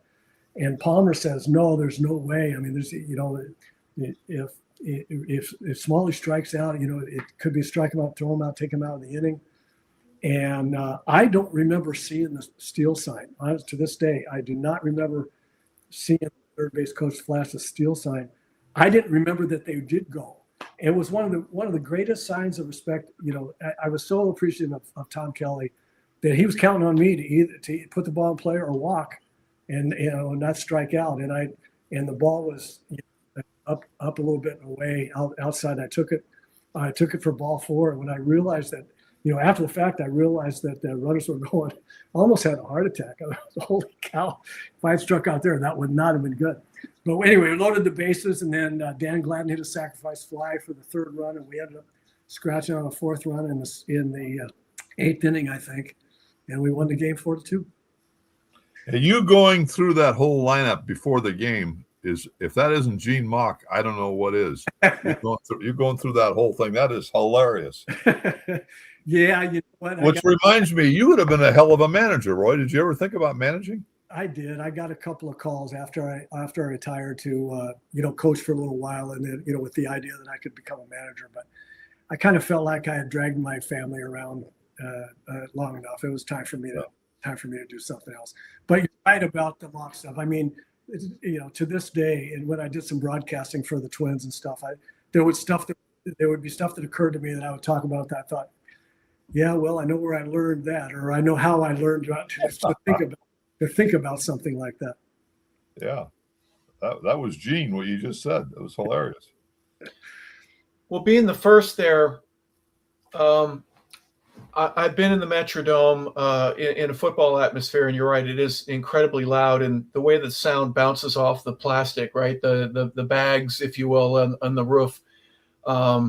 There's a certain decibel level, but it's not going to be a decibel level unless the fans are there. And this is a part of a Game 7 where, at least from the way you're describing it, every single pitch is met with roars, or if it's a foul ball, there's just an amazing at bat for you. Obviously, you get a run, and you get another one to win the game. But the relief, as you mentioned earlier, not just for the state of Minnesota, not just for the city, the Twin Cities, Minneapolis and St. Paul, but for the ball club and for you personally. The jumping, the enthusiasm, the celebration.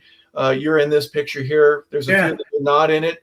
That number 5 you saw on top of the pile was me. I know. And I'll go back to it real quick. And then, hey, Roy, you're jumping higher than anybody else right there. That's pretty good. I was pretty pumped up. I still had adrenaline going from that at bat, obviously. But I had just finished up my 13th year in the big leagues, and you dream about winning a World Series, and I added up once how many years that Gene Mock played and managed in the big leagues, and my dad played 10. And I think I came up, and I played 13. I think I came up with, between the three of us, we were in the big leagues 58 years. Wow. And I got the only ring, and it was in my last year. I mean, It just doesn't happen for players. And I think part of that adrenaline was, it doesn't happen. It happened to me. I was so grateful and so blessed and so excited to be a part of that. Hey, Roy, is that the Silver Slugger Award behind you? You know what? There's a story behind that. It's not the Silver Slugger Award, but this guy right here, it is an exact replica of the Silver Slugger Award. I was on the board of a charity organization, and we would go around and scrounge up used equipment. We would buy used equipment. We would get new equipment donated to us from Wilson primarily. It was wonderful to us, and we would distribute it to underprivileged organizations, whether it's Little League all the way through high school around the country, because we just wanted people. A lot of people think about disadvantaged kids not playing much baseball. They don't grow up with gloves. They don't. It's a different kind of deal. So we were trying to get equipment in the hands of kids as soon as possible, as much as we possibly could. One of the members of the board was from Wilson, and he was phenomenal, just a wonderful, wonderful guy. And he did so much from Wilson to us. And we were sitting talking one time in a little break in the board meeting, and he was talking about this or that player and Silver Slugger awards and different things. And I said, well, I don't want to. And he me like I was crazy. I said, what are you talking about? You never won a Silver Slugger. I said, I know.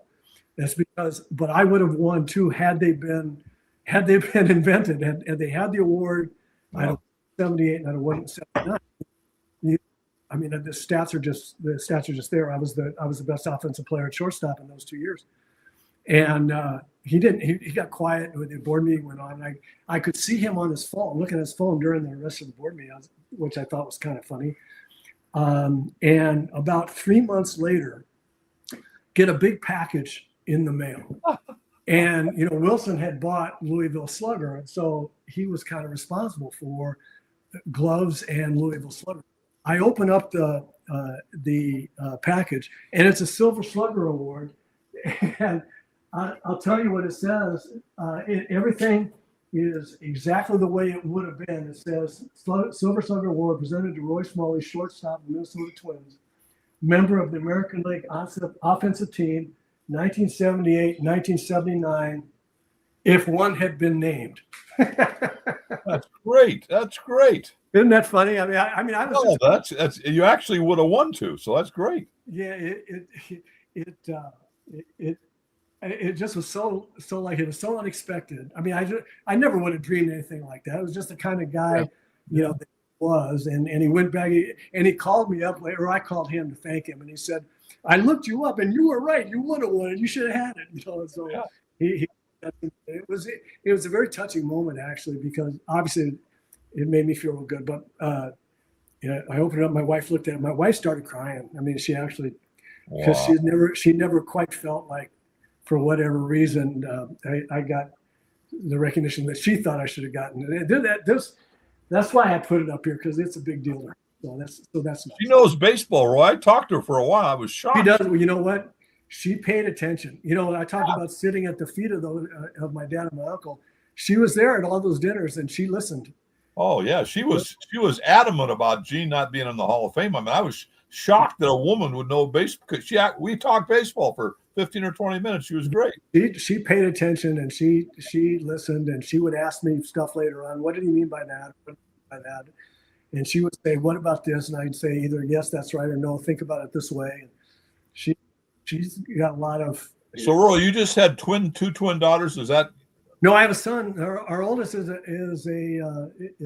boy, Jeffrey.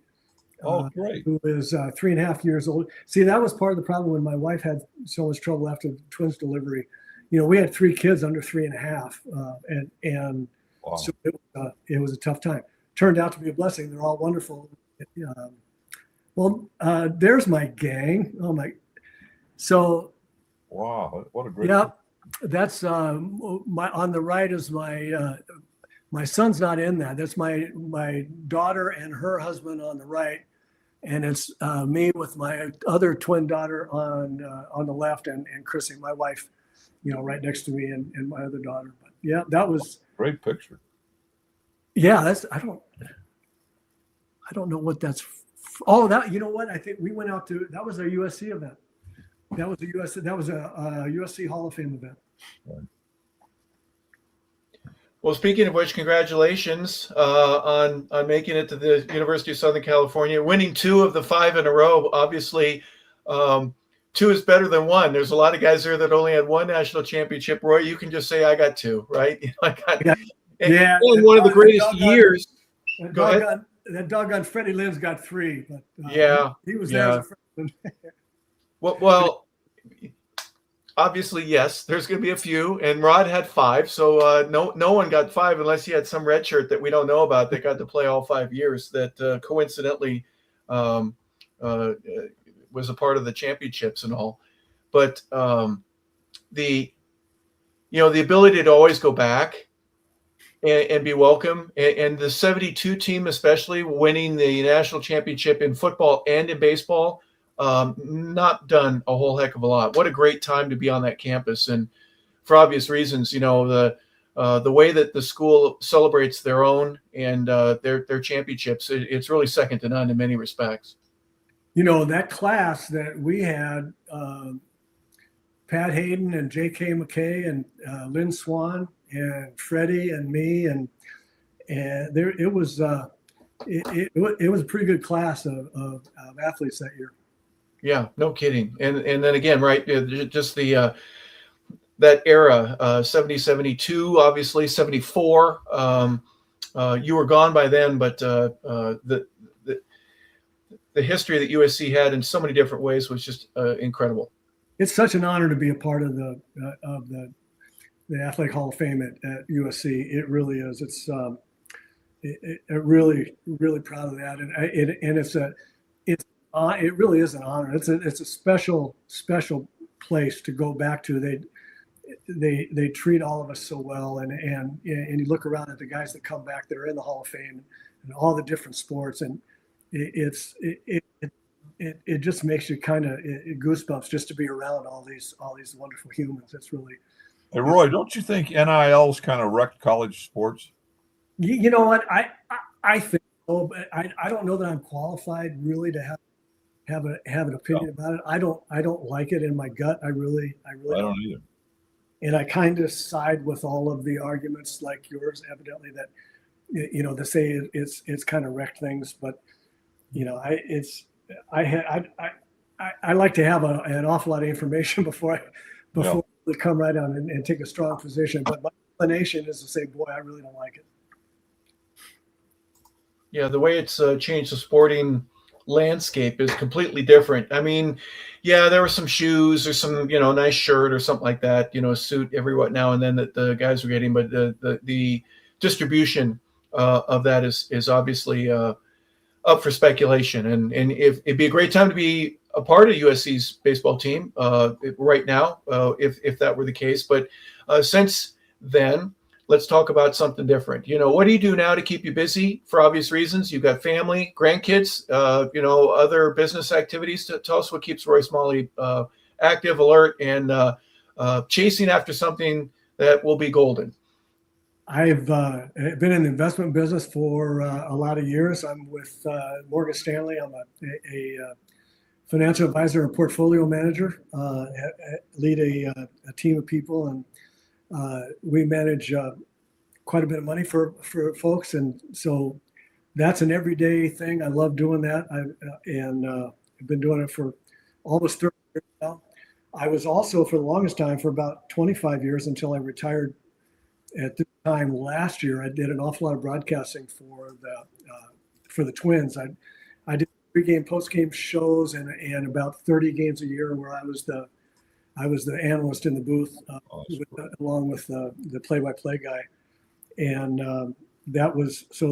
did those two things. Pretty full days when in my regular business during the day and at the ballpark at night.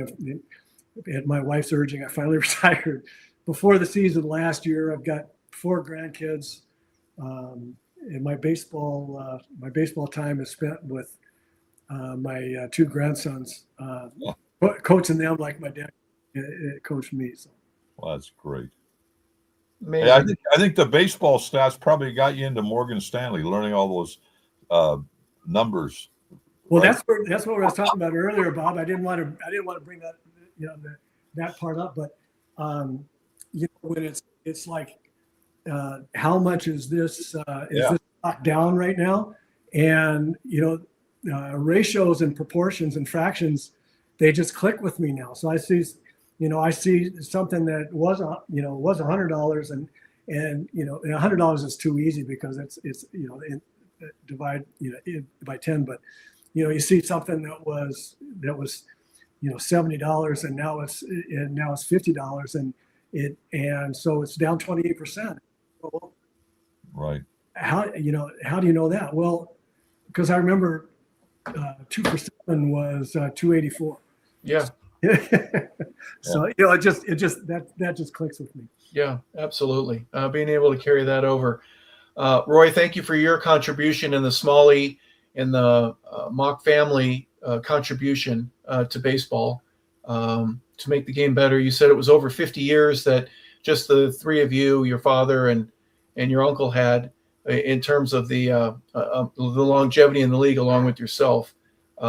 My applause. I tip my Dodger hat as a young Los Angeline that Vince Scully used to tell us to do something like that. And Bob, for obvious reasons, contribution to the game and winning the series and winning 2 national championships. Baseball's been very, very good to him. We obviously know that, but thank you for bringing him on as a guest.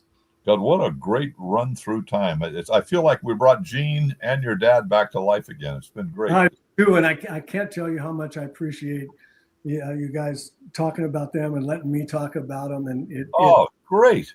it was for me to be able to talk with you about it. Final thoughts before we go, Bob. All I can say is it's been an absolute honor and thrill. And, Justin Dado has always told me that Roy's one of his favorite guys. Justin and I are very close. In fact, I'm having lunch with him this week. But he always loved Roy, and I'm me being a baseball whack job. What can you think of a better baseball family in history? Are you kidding me? I mean, it's unbelievable. He's got Mock blood in him, and Smalley blood in him. So think about it. It's like unbelievable, and you have a great family life. You're happy. You got a great wife, kids, family, grandkids. I mean, your life has been you make me proud to know you. So thank you so much for coming in, Roy. Well, thank you, Bob. They're very kind words. I appreciate it. This has been a delight for me. And Harper, thank you for being so interested and asking such great questions. This has been really fun. Thank you. You wouldn't know he played 11 years in the NFL, but he actually knows baseball. He does. He sure does. Well, one of the great things that I learned from you, Roy, is the patience. Going into your 13th year, your final year, maybe you go a 14th if you don't win, but to go out the way that you did, to ride the Tiger the way that you did, to know what a championship team is like, and be patient with the Yankees organization, with the Rangers, the Twins were great to you a couple of times, and the White Sox, and to finally go out on top. And the picture that we had of you a little bit earlier, jumping on top, that's what makes the business of baseball fun again and make it a game. And you were a part of that. So I appreciate it greatly. And I want to say thank you to Bob Case. The show is called The Sports Page with Bob Case. And our guest today was Roy Smalley. Roy is a guy that you will say for the rest of your life, he is a world champion. He won 2 national championships at the University of Southern California and a World Series in his 13th and final year in professional baseball with the Minnesota Twins. So we want to say thanks for watching, everybody. We appreciate you tuning in to 100 Yards of Football. Again, this has been The Sports Page with Bob Case. I'm Harper LeBel saying thank you for tuning in. We hope you have